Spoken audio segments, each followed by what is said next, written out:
My name is Esther Leonard. I am the niece and godchild of Esther McCann. The night that we learned that Esther and Jessica had perished in the fire, I remember waking up early in the morning and hearing my granny like screaming, crying, and I didn't know what had happened. She told me, I was 8 at the time, so it's not something I could process easily. And I remember everybody inconsolably just bawling, crying, like it was like something out of a film. It wasn't like real life. And I was awoke by my grandmother. So I ran down the stairs and into the living room to find my mum in tears, told by my dad that Esther had died in a fire with Jessica. It was horrifying. I'm looking at a number of photographs here. That's the one that hit me first as I arrived. And you can see the devastation. It certainly brings a lot back, quite vivid. It's almost as if it was yesterday.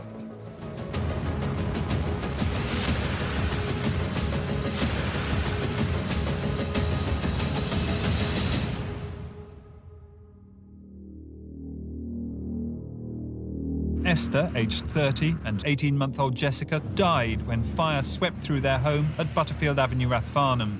Mrs. McCann's body was found lying outside her bedroom. Firemen found Jessica still in her cot. They both died from inhaling carbon monoxide fumes. Esther McCann was 30 years old, married to husband Frank, and loved by her entire family. Esther was a wonderful godmother. She was always very attentive to me. She made me feel really special. She just brought a light into the family that was so unusual. We would have seen Esther and Jessica on a daily basis. If we were not in Butterfield in her house, she was with us. Esther was the youngest of 4 in her family. They're from Tramore in County Waterford. She was an artist, a wonderful aunt, and just exuded life and happiness and joy, and she was just a wonderful person to be around and a wonderful person to know. My name is Thomas O'Brien. I'm Esther's eldest nephew. Esther was real happy-go-lucky, jovial, loving, caring person. Nothing ever fazed her, nothing bothered her. Always had a good bounce in her step. She was always good crack to be around. And she'd help anyone.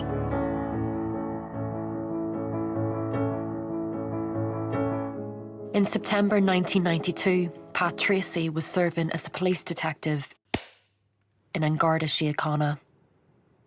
I was a detective Garda in Tala. I came in to hear that 2 people had lost their lives in a fire in Rathfarnham. A devastating fire. My name is Michael Campbell. I'm a retired detective inspector. I was attached to the mapping section in the Garda Technical Bureau.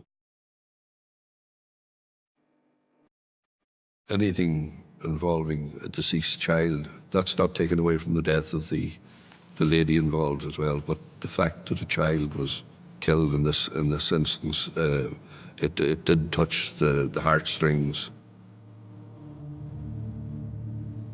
This photograph I took it is where the child was sleeping that night before the horrendous event took place.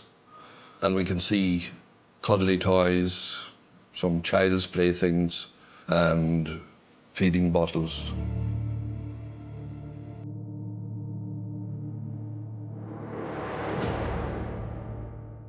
Pat and Michael were assigned to investigate the cause of the fire that killed Esther and Jessica. The house was extensively damaged.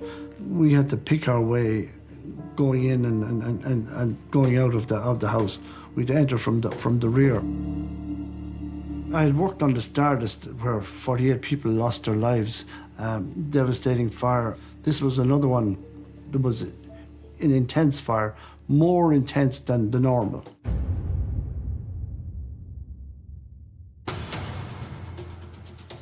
Initial investigations revealed an apparently obvious explanation for the fire.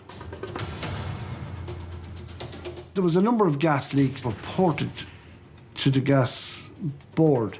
I read statements that an engineer had made. The gas company had been called before. There were some problems with the gas and leaking gas. There were certainly, I think, 2 at least before the fire.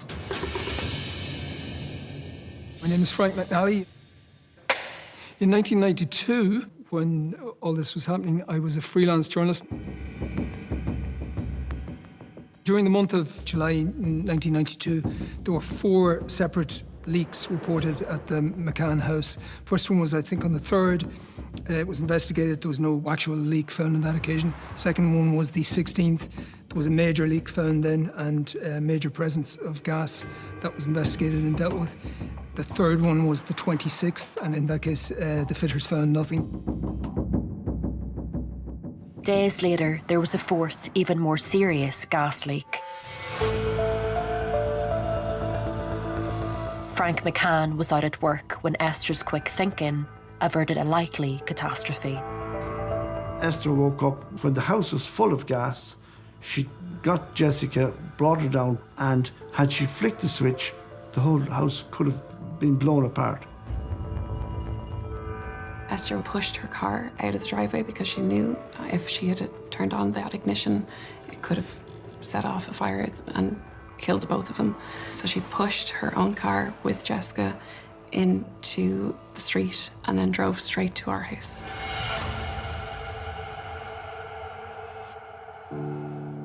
Now it seemed a gas leak might have killed Esther, just as she began an exciting new stage of her life with Frank. The couple were adopting his niece, baby Jessica. Frank McCann had a younger sister who got pregnant when she was about 18 or 19. I think it caused some hassle within the family, so she came to live with Frank and Esther and almost immediately wanted Esther and Frank to adopt Jessica.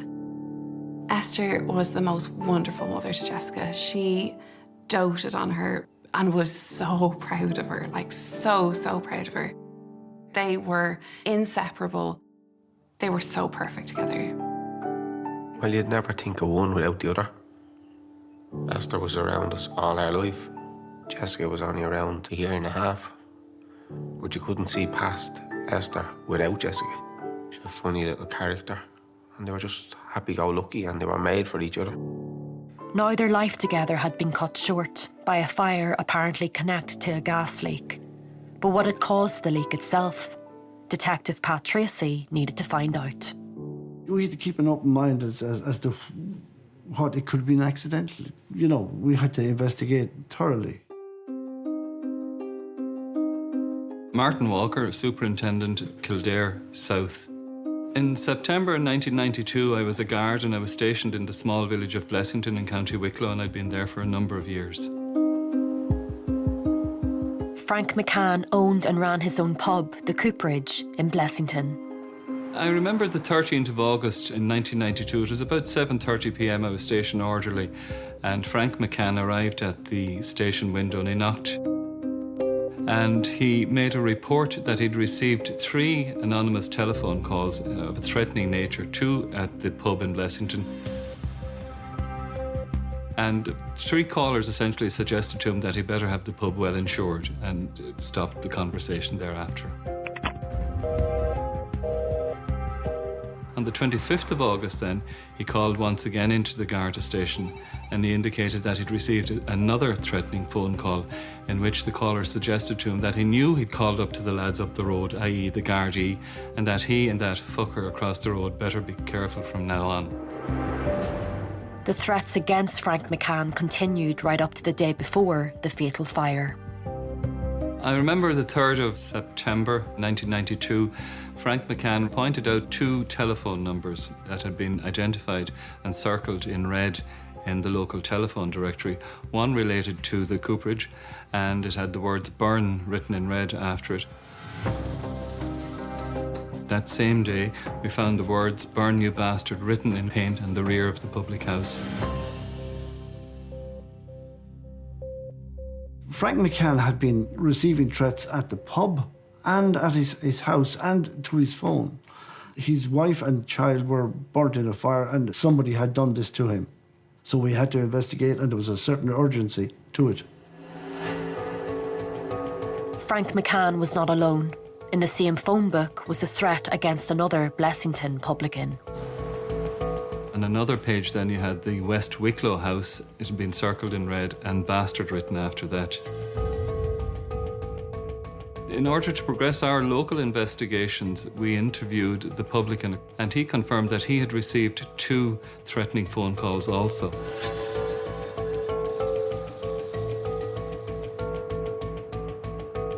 It was very unusual. We'd had nothing like that ever before in Blessington in relation to any of the public houses. We invited Frank in 3 days after the fire and we documented all the threats that he had received. He was there quite a number of hours. He was a grieving husband and we had to let him compose himself and continue on then with the statement. You know, he would have broken down a few times now. The threats against Frank McCann cast new light on the investigation, and Police Detective Michael Campbell of the Garda Technical Bureau was now brought in. I would have been at a number of house fires, but generally speaking, the section wasn't really required to go to a fire unless there was something turning out to be suspicious. It was cordoned off. I had a cursory look inside the cordon, into the front garden of the house. There was a fair amount of fire debris which had been thrown out from the house by the fire service, making sure that the place was as clear as possible and as safe as possible for the technical team to see what was possibly the cause of the fire.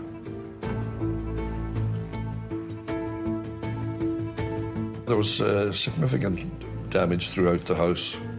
As you go through the house, it was mainly the scorching and the smoke damage. Coverings are peeling off the wall. It's inferno type. Now, the stairwell, the level of damage there was horrendous. You can see the intense burning on the walls and on the newel posts and balustrade. I was led to believe that this was more than likely the seat of the fire. The gable wall, that wall had been scorched almost white. There was very severe burning in that area. That was something of interest, well, certainly was of interest to the ballistics person. It was their belief that a payload had been added to the fire. A payload, by that I mean an accelerant. The fire was so intense and the heat was so intense that it wasn't the result of a normal fire. The forensic team searched for evidence of a possible accelerant and found a clue amid the burnt wreckage. It was very early to say, but there was some suggestion of small gas cylinders that were found in the debris outside of the house, that they may have played a part in it. We would have liaised with forensic people and they would have been of the belief that it was arson rather than an accidental fire.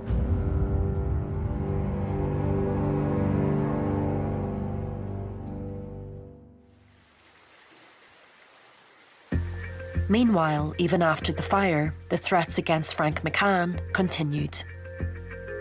Whoever is waging this appalling vendetta against the McCanns is not content with, the murder of his wife and child, because Frank is staying at the house of a friend and he gets a mass card from somebody signed the Reverend Byrne, a bad, not to mention sinister joke in the circumstances, and Frank is seemingly so upset by this that he collapses.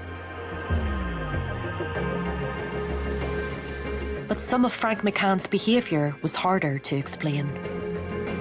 On the day of the funeral, we were going to Tramore for the Mass. We stopped halfway in Leyland Bridge for a bite to eat. We went in and had a sandwich and a drink. But outside you could see Frank walking around the hearse, talking to the car, talking away to himself. You know, which I felt then was strange, and still today I feel was strange. There was more bizarre behaviour later that day as the funeral cortege passed a group of school children. We were coming from the church, heading up to a relation of ours' house. McCann was shouting out the passenger window of the car that he was free and he was available to these young schoolgirls. You know. This was when he just buried his wife and his daughter. So he had a sick, twisted sense of humour, that man. A third incident the same day left the family asking questions about his state of mind. That evening, rather than staying around for more with the rest of the family, he made his way back to the pub that he owned because he was throwing his mother a 60th birthday and had arranged to have a birthday cake, which was a very, very strange thing to do. His mother didn't want the party, but Frank insisted it had gone ahead. It was organised, and he didn't see a reason why he shouldn't be at his mother's party after just burying his wife and daughter. Days later, Frank invited Esther's sister to visit the burnt-out home where Esther and Jessica had died. He rang my mum and said that the house had been released back to him from the guards. And we went in and walked around the house, badly burned around the hall, up the stairs, up onto the landing, into Esther's bedroom, into Jessica's bedroom. The shape of Jessica was still on the blanket in her cot. Her dolly was there, her bottle. The rest of the bed was all black, bar where she had lay. You could see her shape. Down the stairs and into the living room. And that was when he said to my mum, he was thinking of putting an ad in the paper for some charcoal for sale, which nobody found amusing, bar himself. Within a week or two after that, he went on holidays to America. So I imagine for the Gardaí, it must have all seemed like very odd behaviour and not typical of a man grieving after his wife and daughter had been killed in a house fire.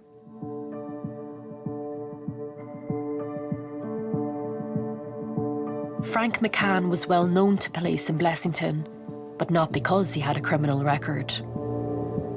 Frank McCann was the owner and operated the Cooperage pub, which is on the main street in Blessington. Myself and some of our colleagues, we used to go in there for our lunch and have an occasional pint as well. And we got to know Frank. Wouldn't have socialised with him, but did get to know him fairly well. Frank was an outsider. He came down and he ran a successful business in the pub. Well liked, I would suggest, and well accepted into the local society. Frank and Esther married in 1987. They set up home in Rathfarnham in suburban South Dublin. Frank was consistent. Frank was solid.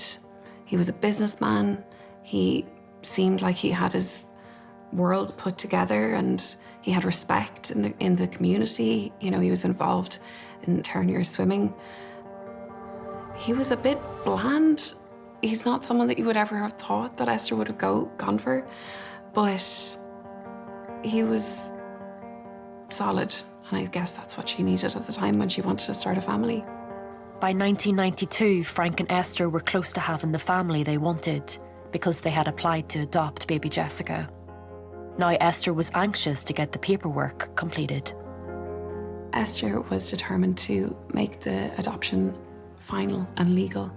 She wanted everything about Jessica to be legitimate and that there was no question that she was Jessica's mother. She just idolised the child, and the child just took over her whole life, and not in a bad way or in a hard way. She was well able for her, and everything was around Jessica. Esther would have been very strong on her family values, and She would have wanted her to be Jessica McCann, or to have her own identity. But Esther was frustrated by unexplained delays in the adoption process. I think Jessica was just only a few months old when they put the process into the works. And from the very beginning, they were met with resistance. But Esther never really had an idea of what the problem was or why the adoption was running into trouble. When things weren't going right with the adoption board, she couldn't understand why every box seemed to have been checked. I knew there was an issue or a problem, that the adoption hadn't come through, but I didn't understand as to why. I thought maybe because Frank worked unsociable hours in a pub and that he wasn't home and wasn't able to do things that he should be able to do. The delays continued, yet Esther was offered no explanation why. I imagine Esther was completely consumed by the fact that that adoption case was being held up and not having the full details of why it was, not going through. And meanwhile, bringing Jessica up as their own and being completely crazy about her. That must have been a very, very difficult thing to live with. Detectives now looked closely at Frank McCann, a champion swimmer, who held a senior role in the Irish Amateur Swimming Association, and he had his eye on the top job. He was due to be made president of the Swimming Association, and there was Olympics coming up, and this was all in the pipeline. McCann obviously was a person of some public profile. He was a big name in swimming, first as a swimming competitor, champion swimmer, and then as a swimming administrator, vice president of the Irish Amateur Swimming Association, so he would have been well known. McCann had a reputation for turning young swimmers into champions, but shared the credit with two colleagues. There were a lot of high hopes for the upcoming Olympics for our young Irish swimmers, a lot of whom, had been involved with the association since they were quite young. And between them, George Gibney, Derry O'Rourke and Frank McCann had trained a lot of champions. And he would have been, right there in the centre of it all. At the time of the fire, George Gibney and Derry O'Rourke were at the centre of a paedophile sex scandal involving their swimming students. But it had taken 10 years to come to light. It's believed that there were complaints being made to the association. And as it so happened, that it was Frank McCann who was dealing with them, and he was either ignoring them or explaining them away, so they never went anywhere. Both Gibney and O'Rourke were close associates of Frank McCann. They were regular visitors to their home in Rathfarnham, so he would have been very connected to them, and when they would come into the house, they would sit in the kitchen, the three of them around the table, drinking tea. And if Esther had any cause or reason to go into the kitchen, they'd just fall silent, they'd just stop talking. Derry O'Rourke was later convicted on 29 charges of sexual abuse against minors and sentenced to 12 years in prison. The Supreme Court later quashed 27 similar charges against George Gibney. He was charged last year, but an order from the High Court prevented him from standing trial on the basis that the alleged offences had taken place too long ago to ensure a fair trial for Mr. Gibney. Detectives now discovered Frank McCann was also attempting to contain a scandal. It involved one of his swimming students. We had somebody of a high rank liaising with the adoption board, and they were limited in what they could divulge. That there had been an objection to the adoption of baby Jessica by the mother of an individual whom it was contended was a student of Frank's.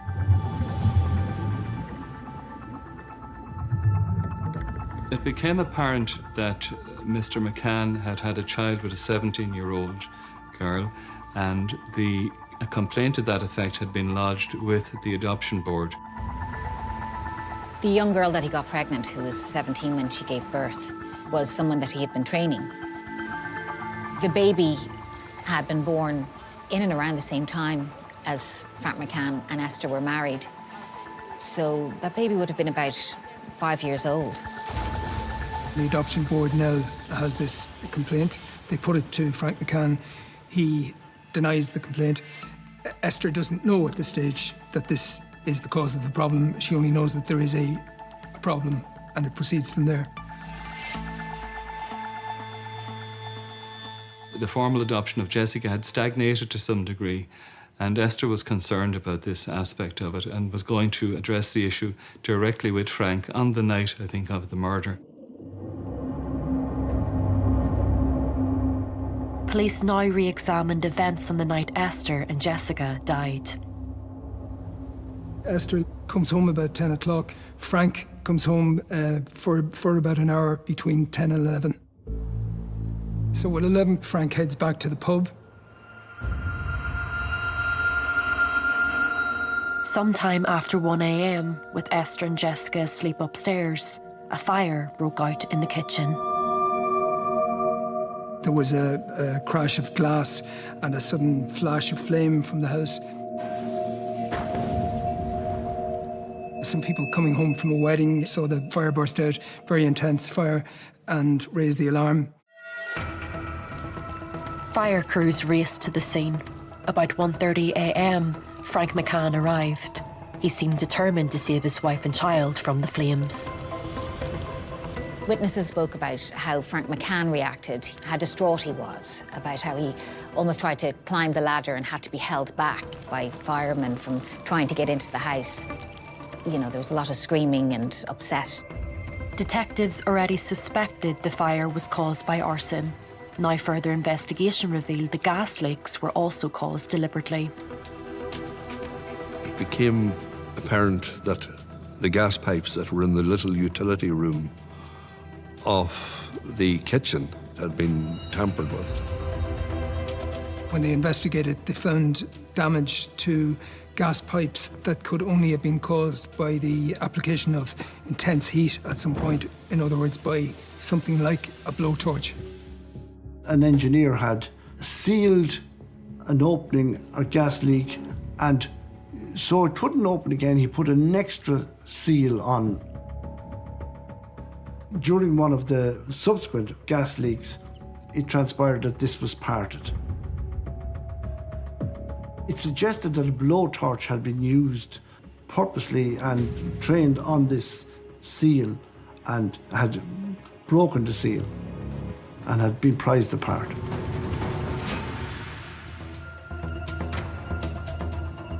Frank McCann was a cooper by trade. He worked in Guinness's. He would have been working with barrels, using blow torches, sealing barrels, replacing damaged pieces of barrels and what have you. He would have served his time and became a qualified cooper, so much so that he opened a pub in Blessington and he called it the Cooperage. A series of gas leaks. Frank McCann's expertise with a blowtorch, and his secret child with a teenage student. The investigation now had a clear focus. If what we were uncovering appeared to be true, it was a dreadful scenario. Somebody has it in for Esther, you know, and it was pointing to one person. But the threats against Frank McCann's life remained unexplained. We canvassed Mr. McCann. Had he any idea, any rationale or reason as to why this crime had been committed and he'd been threatened in this way? Did he owe anyone money, or had he had a row or anything like that? Usual run-of-the-mill type of inquiries that would be the commencement of something like this. He was contending that there was some organisation that he was under threat, and you know, we had to tread warily as well, you know. But inquiries revealed that this was not so. There was an effort made to trace the telephone calls to his house and to the two pubs in particular. We were satisfied that, yes, it would appear that telephone calls were received, but we could never establish the genesis of them, who made them or why.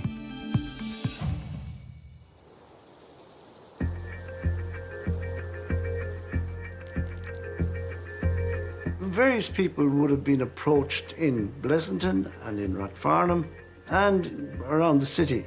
You know, we would have had people with contacts in various organisations or illegal organisations, and These would have been approached and everything was coming back negative. You know, that there was no substance to these allegations of threats.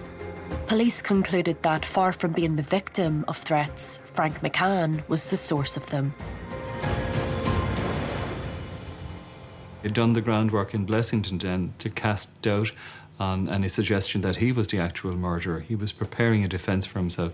As time was passing and more information was coming in by way of statements and little bits of information, it was decided we have a suspect. With Frank McCann under suspicion, a series of earlier events were now cast in a sinister new light. I think the most striking thing is the number of times he tried to kill them was just, you know, extraordinary. There was a documentation about the electric blanket which had been left on the seat on the back of a chair, and it was found on the bed and it was on fire.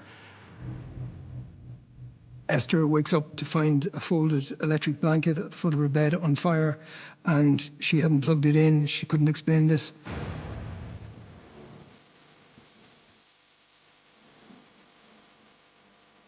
You know, something that sounded almost laughable was that her brake fluid cable had been cut. And then, I suppose the biggest one was that gas pipes had been tampered with in the house. It all added up afterwards when you put all the bits and pieces together. But unfortunately, at the time, leading up to it, we didn't see it. Everything was calculated, devious. He just thought he was in control and he was going to deal with it the way he had to keep himself squeaky clean. He'd planned for this and he'd tried to carry it into effect on previous dates. He was determined in his effort to kill his wife and baby Jessica, and that was obvious. On a human aspect, it was very, very much an eye-opener to think that a father could do that to a child, to his wife. It was almost inconceivable.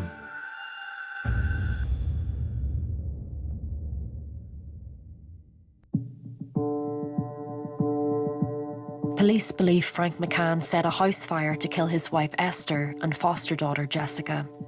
They suspected his motive was to conceal the fact he had a child with a 17-year-old swimming student. He didn't want his career or his good name destroyed. It was an unusual way of protecting himself and his own good character by murdering his wife and child. He talked about cleaning up a mess that he'd made, but the cleaning up of the mess that he'd made involved eliminating other people. And just the idea that he was doing this to preserve a facade of respectability that he clearly didn't own in the first place, that was the shocking thing, I think. Detectives now needed to prove Frank McCann had the opportunity to commit the murder and studied his movements on the night of the fire. At 11 p.m. that night, Frank heads back to the pub. The barman of the pub says that he is there until 1 a.m. when he leaves. The local chip shop owner had meantime said that McCann had been in between 12:30 and 12:40 for a bag of chips and then left. And then another neighbour reported that the gate behind the pub had been heard creaking at 1 a.m. and she presumed that that was Frank. The starting timescale for Mr. McCann's journey home from Blessington would have been near enough established with the closing of that gate. Witnesses saw McCann arrive on the scene at 1:30 a.m, half an hour after leaving Blessington. Police needed to prove that was enough time for McCann to make the journey, start the fire, leave the scene, and then return, as if arriving for the first time.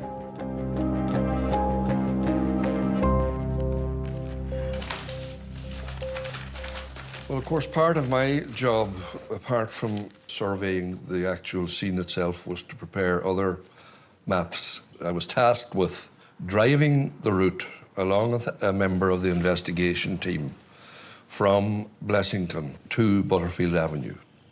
drove in the N81 and in towards Tala and on up towards Butterfield.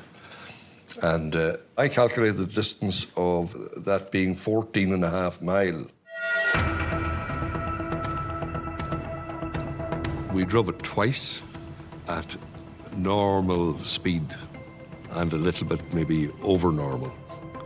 We might have gone over the speed limit once or twice. Driving from Blessington to Rathfarnham after pub closing time, 1 a.m., no more than 20-25 minutes at the most. My understanding with the investigation team was that this timing was crucial to support their view that Mr. McCann had time to get to the scene, set the fire, get away from the scene, and appear to arrive again a short time after where the fire was in full furnace.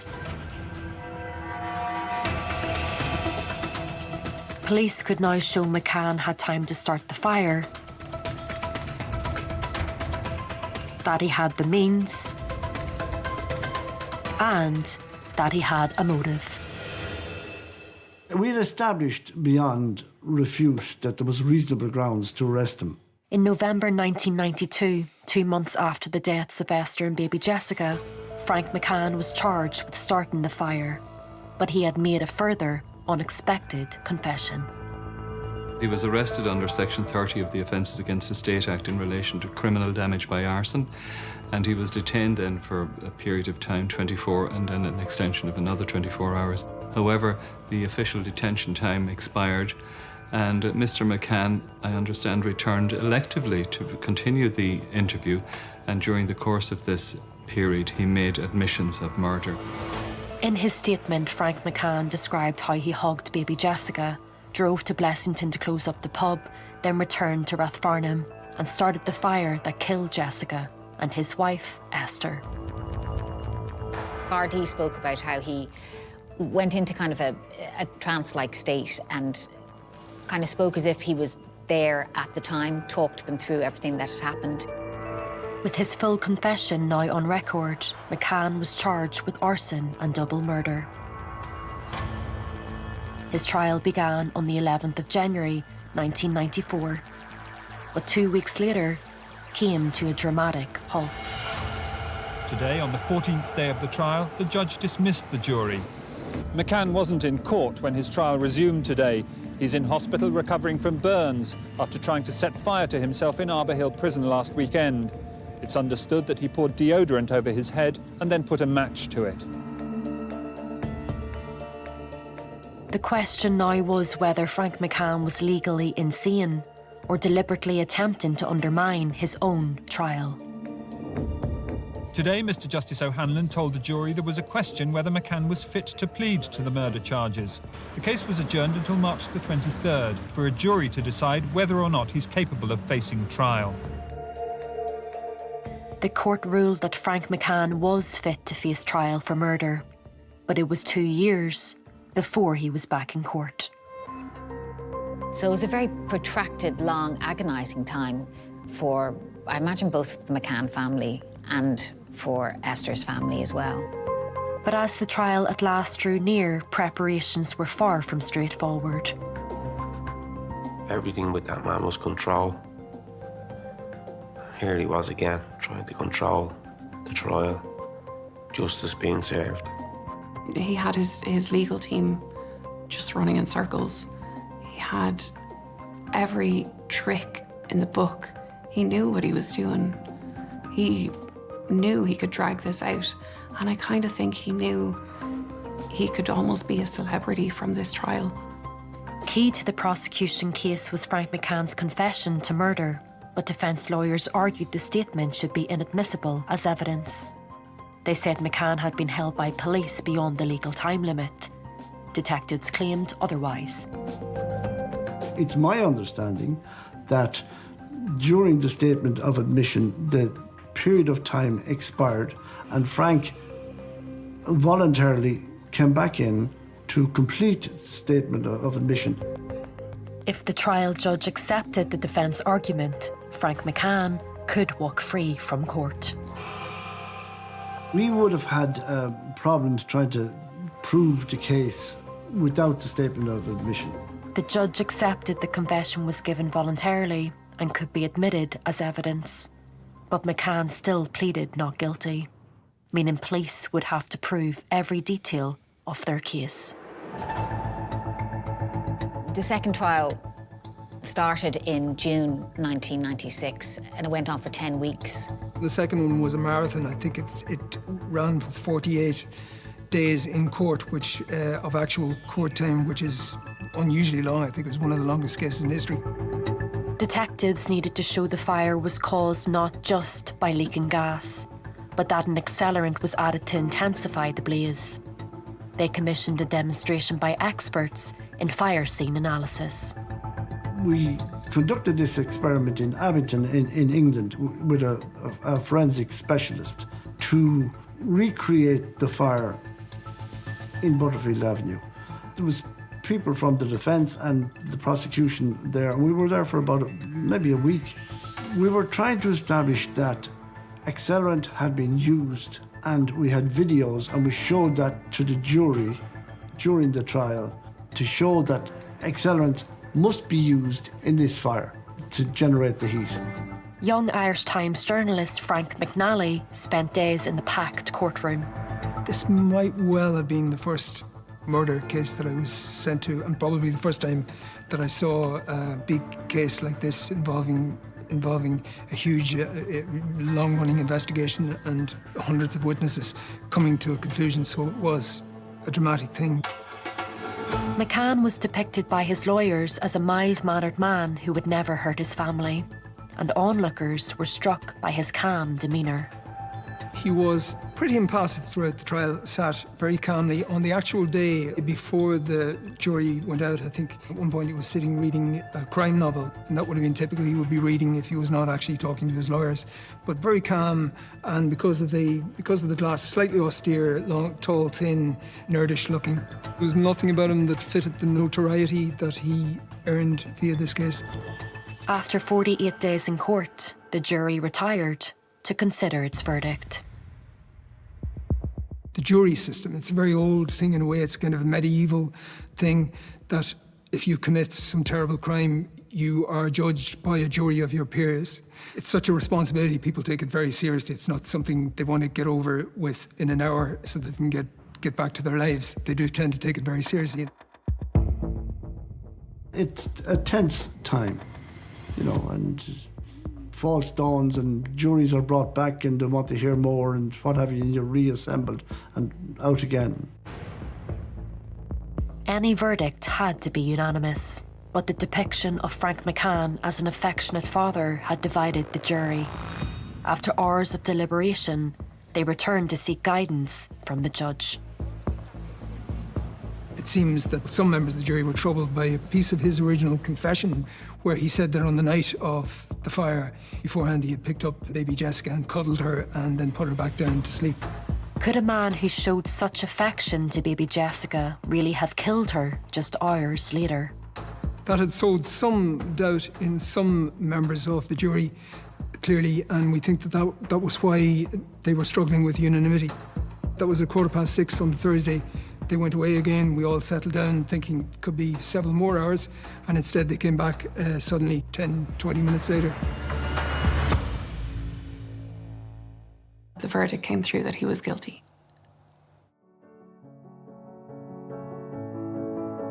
As the family of the late Mrs. Esther McCann and baby Jessica wept at the back of the courtroom, the judge refused McCann leave to appeal. It take a long time to get over it, but really, it's the end of one chapter. Now we can begin to grieve for Esther and Jessica.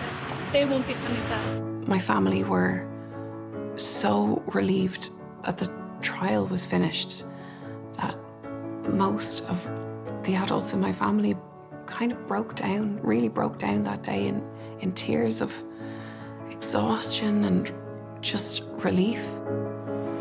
McCann of Butterfield Avenue, Rathfarnham, was found guilty on 2 charges of murder. Guilty of murdering his wife Esther, and guilty too of murdering 18-month-old baby Jessica. Tonight, Frank McCann is beginning his life sentence in Mountjoy Jail, ending the second longest murder trial in the history of the state. After 4 years, justice was finally served, but the family's sense of loss is never ending. I've lost an aunt. I've lost my cousin. Frank McCann was a control freak. He wanted everything to go his way, to go according to Frank's plan. He was the center of everything.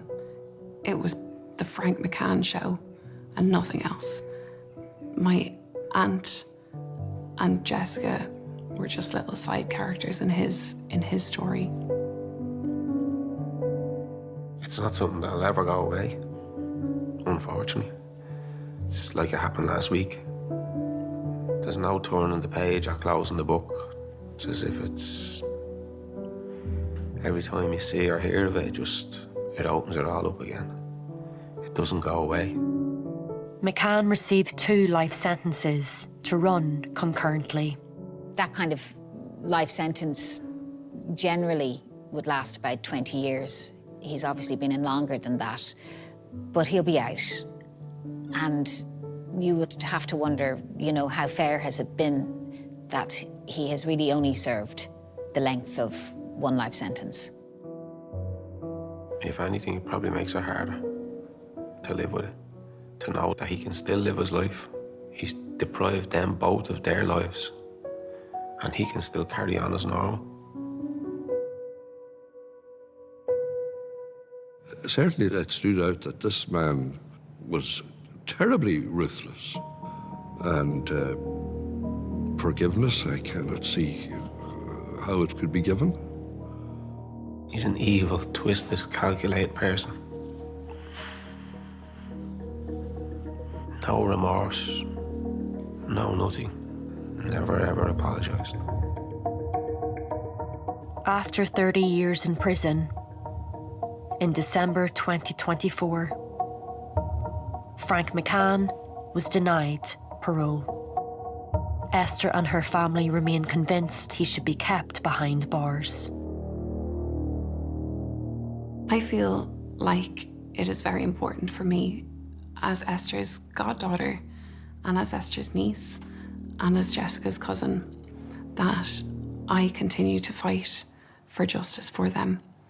And also, I can't imagine how dangerous the world would be with Frank McCann walking the streets. And I just dread that becoming a reality. There is no one in the world who can convince me that my family will be safe if he gets out.